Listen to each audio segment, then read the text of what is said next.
بسم اللہ الرحمن الرحیم الحمد للہ رب العالمین والصلاۃ والسلام علی سید الانبیاء والمرسلین محمد والآلہ وصحابہ اجمعین۔ ناظرین کرام، آج ہم ایک ایسی محبت کا ذکر کریں گے جسے سن کر ہر مسلمان کا دل محبت رسول سے بھر جاتا ہے۔ یہ محبت تھی نبی کریم کی اپنے نواسے امام حسی سے۔ امام حسی صرف رسول اللہ کے نواسے ہی نہیں تھے بلکہ آپ کے دل کا سکون تھے۔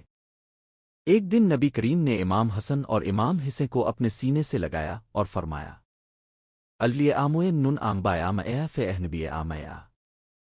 ترجمہ: اے اللہ، میں ان دونوں سے محبت کرتا ہوں تو بھی ان سے محبت فرما۔ یہ دعا میں روایت ہوئی ہے۔ ایک اور موقع پر رسول اللہ نے فرمایا، حاسن نن وائنیام نہ حاسن اہبوئے الیا میں نہ اہبوئے حاسن الف۔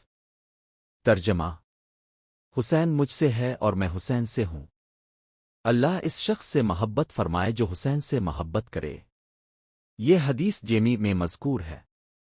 سوچئے، دنیا کی سب سے بڑی شخصیت اللہ کے آخری نبی اپنے نواسے کے بارے میں ایسی محبت بھرے الفاظ ارشاد فرما رہے ہیں۔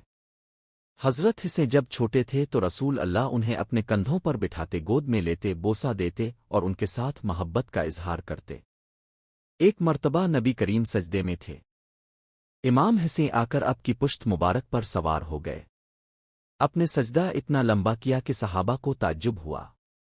نماز کے بعد اپنے فرمایا، میرا بیٹا میری پشت پر سوار تھا، میں نے پسند نہ کیا کہ اسے جلدی اتار دوں۔